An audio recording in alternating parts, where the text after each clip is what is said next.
Жаңа жер. Бірінші бөлімнің 16-шы тарауы. Отбасы. Бұл сеанс 2002 жылдың басында мен үш толқын теориясын ашқанға дейін өтті. Менің қойған сұрақтарыма қарап, осы идеяны емес, өзге ғаламшарлықтар туралы көбірек ойлағанымды көруге болады. Виктория орта мектепте мұғалім болып жұмыс істеді. Әрі жастармен араласты. Сессия барысында ол ақпарат пен метафизикалық білім таратқаны үшін біраз адаммен бірге өзін өте ауыр жағдайда өлтіргенін еске алды. Қайтыс болғаннан кейін ол жоғары көтеріліп, бір тұтас жарық әлемде басқаларға қосылды. Ол сол керемет тыныш әлемде қалғысы келді. Бірақ оған қайта оралып, жарықты тарату керек болды. Виктория жер бетінде бақытты өмір сүрген жоқ. Ол өзінің басқа отбасын сағынды. Ол өзін жарықтан, рухани жағынан алыстап кеткендей сезінді. Оны көңілсіздік басып алды. Бірақ ол өзі сабақ беріп жүрген мектепте балалар арасына сүйіспеншілікті таратуға тырысты. Балалар адамгершілікті сезінді. Бұл оған түпсана деңгейінде болса да, өзінің жақсы іс істеп жүргенін сезінуіне көмектесті. Әрине, оның саналы ақыл ойы мұның бірде-бірін білмейді. Тек үнемі көңіл күйі болмай жүргенін ғана білетін еді. Виктория. Сүйіспеншілікке мұқтаж балаларды немесе адамдарды көргенде, айналаға сүйіспеншілікті таратуға тырысамын. Бұл олардың өміріне жақсы әсер етеді. Бірақ олар қалай әсер еткенін білмейді. Мен айналама сүйіспеншілікті таратып, онымен бөлісуім керек. Мен сияқты адамдар аз. Мен оларды сағынамын. Біз рухпен бірігіп, бір тұтас бола аламыз. Сонда жүргенімде бәріміз бір рух едік. Кейін бөлініп кетуге тура келді. Біз мұнда жарық тарату үшін келдік. Қазір мұндай жағдай өте жаман. Жағдайды жақсарту үшін қолдан келгеннің бәрін істеуіміз керек. Біз махаббатты мүмкіндігінше тез таратып, адамдарға бір-бірін сүю керегін түсінуге көмектесуіміз керек. Оларға тек махаббат керек. Егер олар жүректерін ашуды үйренсе, кеш болмай тұрып, әлемді өзгерте алады. Долорес. Бірақ қашанда жаман энергия болады. Виктория. Иә, білемін. Бірақ қазір жаман энергиясы тым көп жерлер бар. Біз сол жерлерді өзгертуіміз керек. Біз бүкіл әлемде шашырап жүрміз. Себебі бір нәрседен бастау керек. Бұл туралы білмесе де жарық тарататын адамдар бар. Олар жай ғана осылай істейді. Содан кейін Виктория осы ерекше жұмыспен айналысатын адамдардың ерекше қорғалғанын айтты. Мен оларды кім қорғайды деп сұрағанымда, олар деп күлді. Олар деген менмін, мен деген олар. Олар үнемі менімен бірге жүреді. Бұрында біз үнемі бірге жүргенбіз. Осында да бірге келдік деп жауап берді. Долорес. Біз бәріміз бір топтың мүшесіміз дейсің бе? Виктория. Иә, менің тобыма кірмейтіндер де бар. Долорес. Өзге ғаламшарлықтар туралы айтып тұрған сияқтысың. Виктория. Маған бұл термин ұнамайды, мүлдем ұнамайды. Мен оларды достарым деп атаймын. Олар деген біз. Көптен бері біз де солар секілдіміз. Олар осында болды, кейін кетіп қалды. Бірақ біз қайта оралып, көмектесуге тырысамыз. Қолымыздан келгеннің бәрін істейміз. Долорес. Олардың физикалық денесі бар ма? Виктория. Кейбірінің физикалық денесі бар. Мен секілді бәрі әлемнің әр түкпірінде жүр. Көмекшілер, қорғаушылар туралы да сұрадым. Ол жұмыс істеуге келгендерді сұрап тұр деп ойлағаны анық. Долорес. Жарайды. Бізге ақпарат беретіндер туралы не деуге болады? Виктория. Олар менің достарым. Долорес. Олардың да физикалық денесі бар ма? Виктория. Иә, бірақ олар жерде емес. Жер бетінде аз ғана адамның физикалық денесі бар. Долорес. Олар бізбен қалай сөйлеседі? Қайдан? Виктория. Мен олардың осында жүргенін сеземін, бірақ сіз оларды көрмейсіз. Долорес. Олар осында бөлмеде жүрме? Виктория. Иә, олар осында менімен бірге. Оларды өзім шақырдым. Долорес, мен ғарыш кемесінде жүрген өзге ғаламшарлықтарды елестеттім. Виктория, олар өз өлшемдерімен саяхаттайды. Бірақ қазір олар осы өлшемде менің қасымда, олар менің отбасым. Осы жерде жүріп істейтін жұмысымыз бар. Өзіме керек кезде, мысалы қазір шақырғанымдай, кез келген уақытта шақырып аламын. Долорес, ақпарат беру үшін бе? Виктория, мен бәрін анықтап алу керегін білдім. Дауысы өзгеріп кетті. Ол әлі бар шындықты білмейді, бірақ бәрін білетін күн келеді.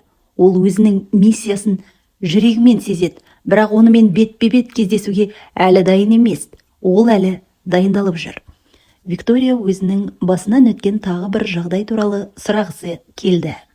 Өзінің ойынша ол өзге ғаламшарлықтармен кездескен секілді. Осы мүмкіндікті пайдаланып, мен де біраз сұрақ қойдым. Долорес, ол 1995 жылдың жазында аспан жарқырап, 3 тіршілік иесін көргені туралы сұрағысы келді. Виктория, ол бәрін білет, бірақ есінде жоқ. Ол шындықты білет. Долорес, ол мұны саналы түрде білгісі келеді.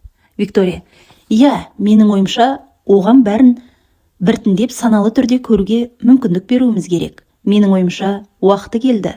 Долорес, бұл қауіпті емес пе? Виктория, иә, олар достар, олар оның жақын адамдары, оның отбасы.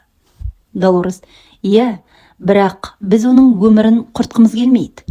Виктория, ол әлде қашан дайын. Ол солардың бірі, сондықтан, жоқ, менің ойымша, уақыты енді келді. Бізге тездету керек. Долорес, сонда бұл болған оқиға ма? Бұл өзге ғаламшарлықтармен байланыс па? Виктория, кейбірі болған, кейбірі жалған, бірақ бұл маңызды емес, өйткені үнемі осылай болып тұрады, өйткені көп нәрсе істеу керек. Яна өзіне не зиян тигізетінін білгісі келді. Виктория, иә, олар мұны бағалайды, содан кейін сіз адамдарға қамқор боласыз, өйткені олардың бәрінің істейтін ісі көп. Қазір бәрі бірдеңемен айналысып жүр. Олар көмектесуге тырысады, және олар да сіздің істеп жүрген ісіңізді бағалайды.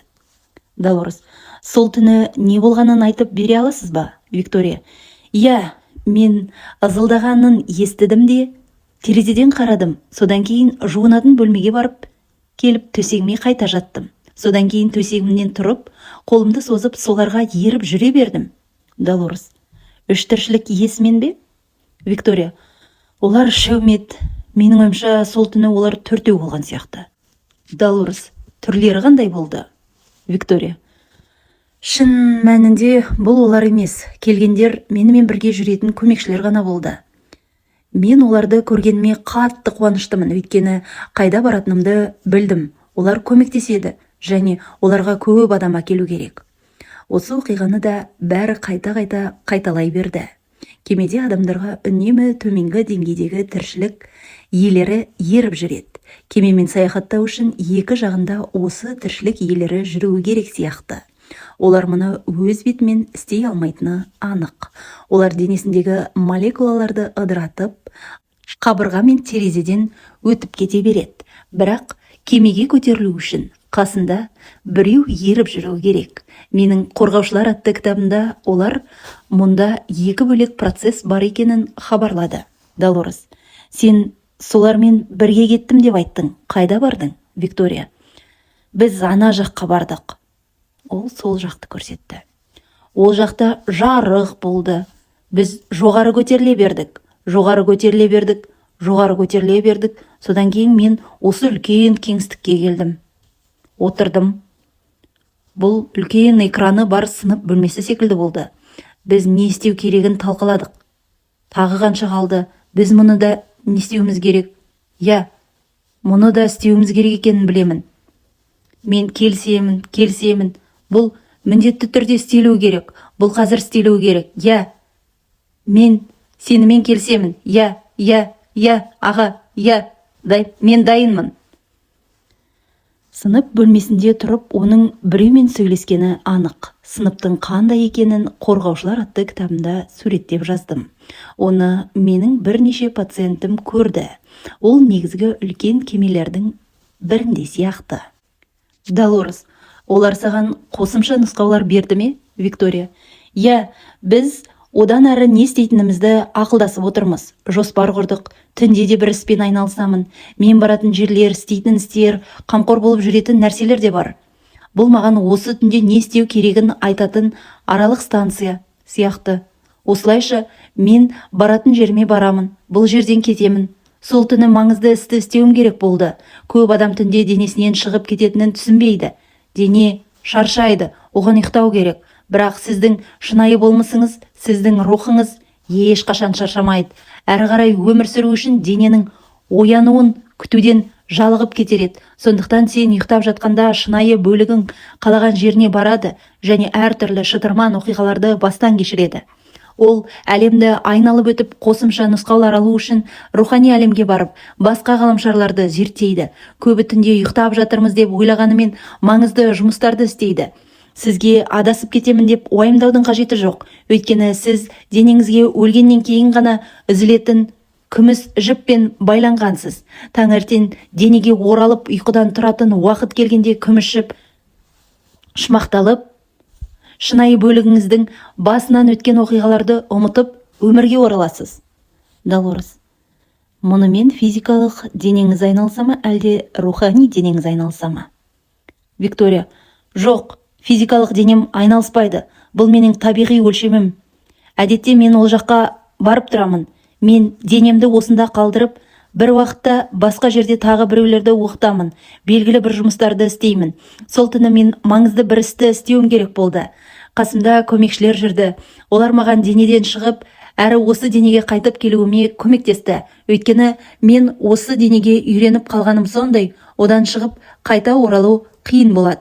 Долорес: иә, адамдар дененің ауыр және шектеулі екенін айтады. Виктория: ол сондай дәу, бұл арық деген дене. Мені дұрыс түсінбей қалмаңыз. Бұл керемет сый, бірақ шектеулі. Ол басқаша, тұрақты. Біз оған қамқор боламыз, өйткені оның әлі де көп жұмысы бар. Долорес: бірақ Виктория бұл туралы білмеді. Ештеңе білмегені ол үшін жақсы ма? Виктория күледі: біз оған сол кезде қажет нәрсені ғана есте сақтауға мүмкіндік бердік. Ол тек аздап қана білді. Енді ол дайын және бәрін біледі. Кейде адамдарға қарап қынжыламын, бірақ сонда да оларды жақсы көру керек. Ол кейде көмекшілерден қорқып кетуі мүмкін, бірақ мен оны дайын деп ойлаймын. Сондықтан көп нәрсені көруге мүмкіндік береміз. Тек бір нәрседен бастау керек болды. Долорес: бірақ мұны абайлап істеңіз. Біз оның шошып қалғанын қаламаймыз. Виктория: онда бәрі жақсы болады. Біз оның есіне түспесек те, ол бізді көріп үлгерді. Сол көргені түп санасында сақталды. Әрине, біз мұнда не болып жатқанын білеміз. Долорес: мен кішкентай көмекшілердің жаман емес екенін білемін. Бірақ оларды бірінші рет көрген адам қорқып кетеді. Виктория: осы кішкентай жүректілердің жолы болсыншы, кейде оларды аяп кетемін. Олардың жаман аты шыққан.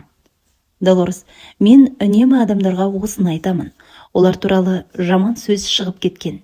Виктория: олар тек белгілі бір жұмысты істеуге бағдарламаланған. Адамдардың бәрі бірдей жақсы емес қой. Сіз де мұны білесіз. Долорес: мен жұмыс барысында адамдарға олардың жаман емес екенін түсіндіруге тырысамын. Олардың ешқандай жаман қылықтары жоқ. Виктория: шын мәнінде олар сүйкімді. Егер оларға ұзақ қарап тұрсаң, олар саған ұнай бастайды. Долорес: мен оларды өте сүйкімді деп ойлаймын. Олар өте көңілсіз болып көрінеді, бірақ оған қарап жаман деп айтуға болмайды. Виктория күледі: бейшара кішкентай тіршілік иелері-ай. Долорес: аяқтамас бұрын оған тағы бірдеңе айтқың келе ме? Виктория: баяу, жұмсақ, бірақ сәл жағымсыздау дауыспен: жоқ, кету керек.